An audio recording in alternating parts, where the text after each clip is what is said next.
Gênesis, capítulo 8. Então Deus voltou a olhar para Noé e para todos os animais selvagens e domésticos que estavam com ele no barco. E Deus mandou um vento que começou a baixar as águas do dilúvio. As fontes subterrâneas e as janelas do céu se fecharam e parou de chover. Então, pouco a pouco, as águas começaram a baixar. Depois de 150 dias, o pior já havia passado. No dia 17 do 7º mês, o barco desceu sobre a cordilheira do Ararate. As águas continuaram a baixar até o 10º mês. No primeiro dia do 10º mês, os picos das montanhas começaram a aparecer. Depois de 40 dias, Noé abriu a janela que havia posto no barco. Ele soltou um corvo, mas a ave ficou indo e voltando, esperando que as águas do dilúvio secassem. Depois, ele soltou uma pomba para verificar as condições do dilúvio.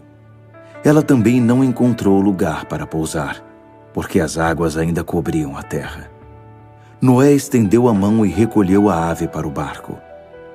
Ele esperou mais 7 dias e soltou de novo a pomba. Ela voltou ao entardecer, mas trazia no bico uma folha nova de oliveira. Noé entendeu que o dilúvio estava chegando ao fim. Ele esperou mais 7 dias e soltou a pomba pela 3ª vez. Mas dessa vez, ela não retornou. No ano 601 da vida de Noé, no primeiro dia do 1º mês, as águas do dilúvio haviam secado em definitivo. Noé abriu o teto do barco e pôde ver a terra seca. No dia 27 do 2º mês, a terra estava completamente seca. E Deus disse a Noé: "Saiam do barco, você, sua esposa, seus filhos e a esposa de cada um deles. E leve junto com você todos os animais que estavam em cativeiro, aves, mamíferos e criaturas que rastejam. Toda aquela riqueza de vida, de modo que possam reproduzir-se na terra." Noé desembarcou com seus filhos, com sua esposa e com a esposa de cada um dos filhos. Depois deles, todos os animais, criaturas que rastejam, aves, todos os seres vivos da face da terra saíram do barco, família por família. Então, Noé edificou um altar para o Eterno. Ele escolheu animais e aves puros de cada espécie e os apresentou como ofertas queimadas sobre o altar.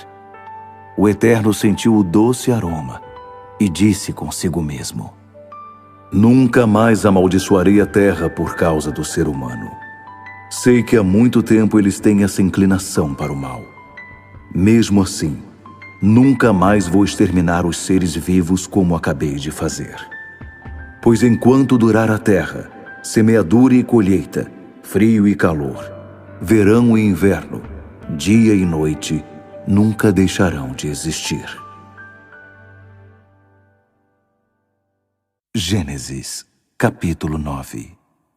Então Deus abençoou Noé e seus filhos, dizendo: "Prosperem, reproduzam-se, encham a terra, todos os seres vivos, aves, animais, peixes, se submeterão a vocês e terão medo de vocês.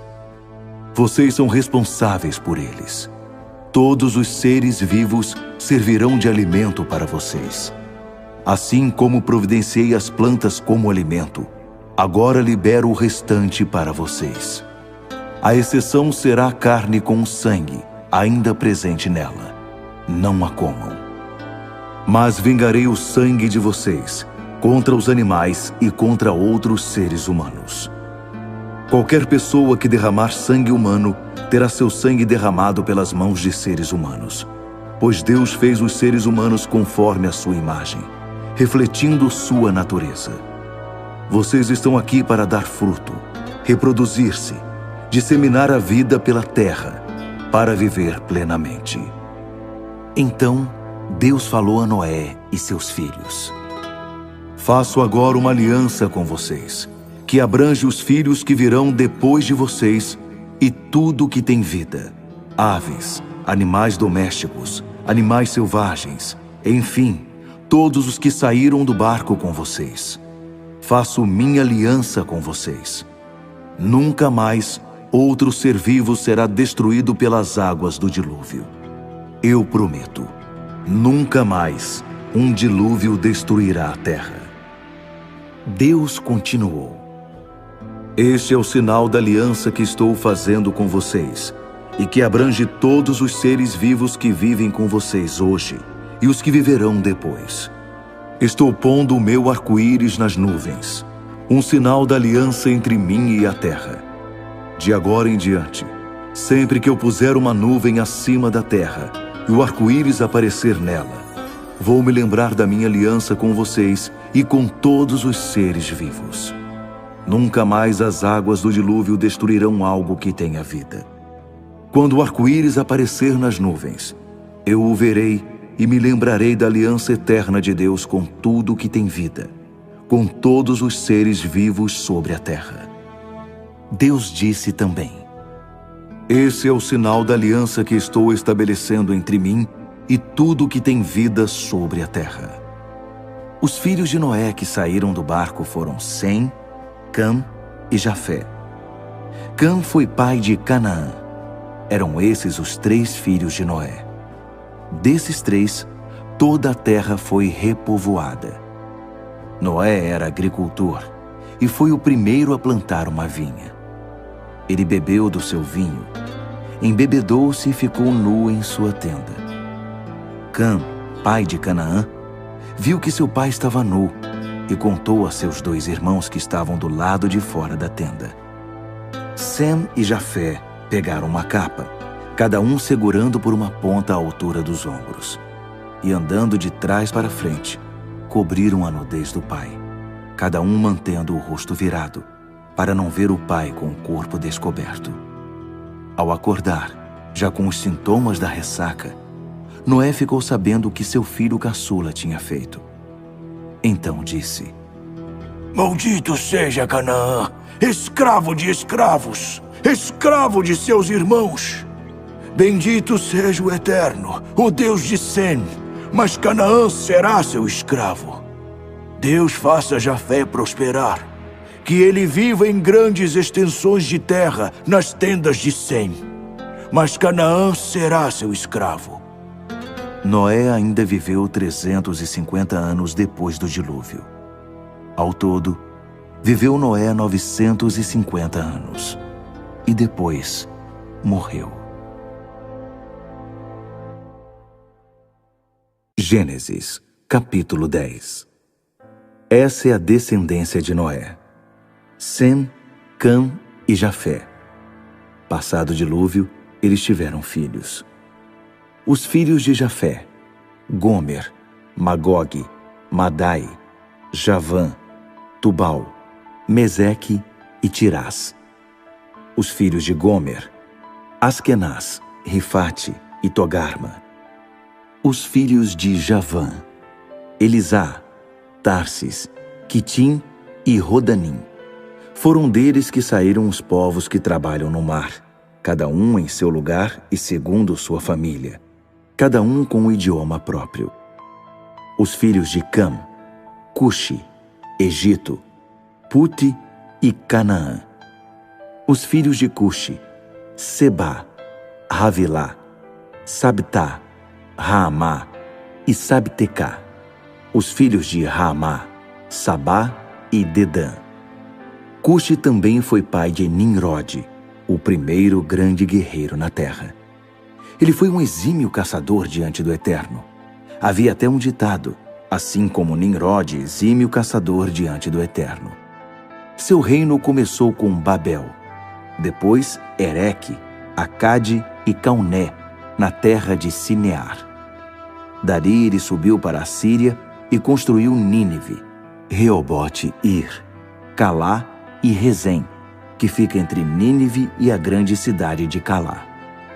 Misraim foi antepassado dos Luditas, dos Anamitas, dos Leabitas, dos Nafutaitas, dos Patruzitas, dos Casluítas, dos quais saíram os filisteus, e dos Caftoritas. Canaã teve seu primeiro filho, chamado Sidom, depois Rete, e também teve como descendentes os Jebuseus, os Amorreus, os Girgazeus, os Eveus, os Arqueus, os Sineus, os Arvadeus, os Zemareus e os Amateus. Tempos depois, os cananeus saíram de Sidom e se espalharam em direção a Gerar, chegando até Gaza no sul e em seguida na direção ao leste, até Sodoma, Gomorra, Admá e Zeboim, chegando a Lasa. Esses são os descendentes de Cam, segundo suas famílias, suas línguas, seus territórios e suas nações. Sem, irmão mais velho de Jafé, também teve filhos. Sem foi antepassado de todos os filhos de Éber. Os filhos de Sem: Elão, Assur, Arfaxade, Lude e Arã. Os filhos de Arã: Uz, Ru, Jéter e Meseque. Arfaxade foi pai de Selá, que por sua vez foi pai de Éber. Éber teve 2 filhos: Peleg, chamado assim porque foi nos dias dele que a raça humana se dividiu, e Joquitã. Joquitã foi pai de Almodá, Salefe, Hazar-Mavé, Gerá, Adorão, Uzal, Dida, Obal, Abimael, Sabá, Ofir, Havilá e Jobabe. Todos esses foram filhos de Joquitã. O território deles vai de Messa até Cefar, nas cadeias de montanhas ao leste. Esses são os descendentes de Sem, segundo suas famílias, suas línguas, seus territórios e suas nações. Essa é a árvore genealógica dos filhos de Noé ao constituírem nações. Começando por eles, essas nações se multiplicaram pela terra depois do dilúvio.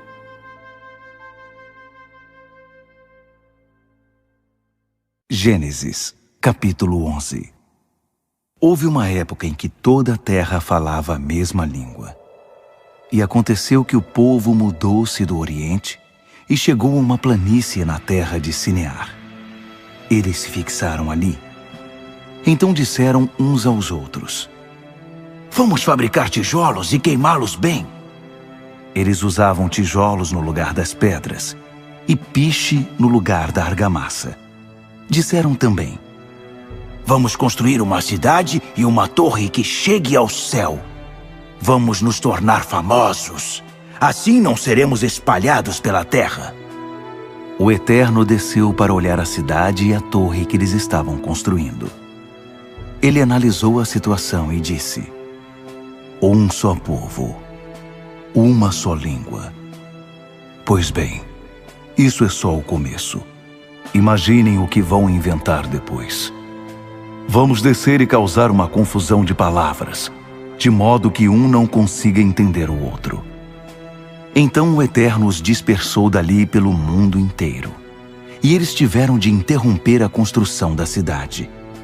É por isso que ela ficou conhecida como Babel, porque foi ali que o Eterno transformou a língua do povo numa confusão de palavras, e dali os dispersou pelo mundo inteiro. Esta é a história de Sem. Aos 100 anos de idade, ele gerou Arfaxade. Isso aconteceu 2 anos depois do dilúvio. Após o nascimento de Arfaxade, ele viveu mais 500 anos e teve outros filhos e filhas. Aos 35 anos de idade, Arfaxade gerou Salá. Após o nascimento de Salá, ele viveu mais 403 anos e teve outros filhos e filhas. Aos 30 anos de idade, Salá gerou Éber. Após o nascimento de Éber, ele viveu mais 403 anos e teve outros filhos e filhas. Aos 34 anos de idade, Éber gerou Peleg. Após o nascimento de Peleg, ele viveu mais 430 anos e teve outros filhos e filhas. Aos 30 anos de idade, Peleg gerou Reu. Após o nascimento de Reu, ele viveu mais 209 anos e teve outros filhos e filhas. Aos 32 anos de idade, Reu gerou Serugue. Após o nascimento de Serugue, ele viveu mais 207 anos e teve outros filhos e filhas. Aos 30 anos de idade, Serugue gerou Naor. Após o nascimento de Naor, ele viveu mais 200 anos e teve outros filhos e filhas. Aos 29 anos de idade, Naor gerou Terá. Após o nascimento de Terá, ele viveu mais 119 anos e teve outros filhos e filhas. Aos 70 anos de idade, Terá havia gerado Abrão, Naor e Harã. Essa é a história de Terá. Ele gerou Abrão, Naor e Harã. Harã gerou Ló e morreu antes de seu pai Terá, no território de sua família, Ur dos Caldeus. Tanto Abrão quanto Naor eram casados. A mulher de Abrão era Sarai, e a mulher de Naor era Milca, filha do seu irmão Harã. Ele teve 2 filhas, Milca e Iscá. Sarai era estéril, não podia ter filhos. Terá com seu filho Abrão, seu neto Ló, filho de Harã, e Sarai, sua nora, mulher do seu filho Abrão, saiu de Ur dos Caldeus em direção à terra de Canaã. Mas ao chegar a Harã, fixaram-se ali. Terá viveu 205 anos e morreu em Harã.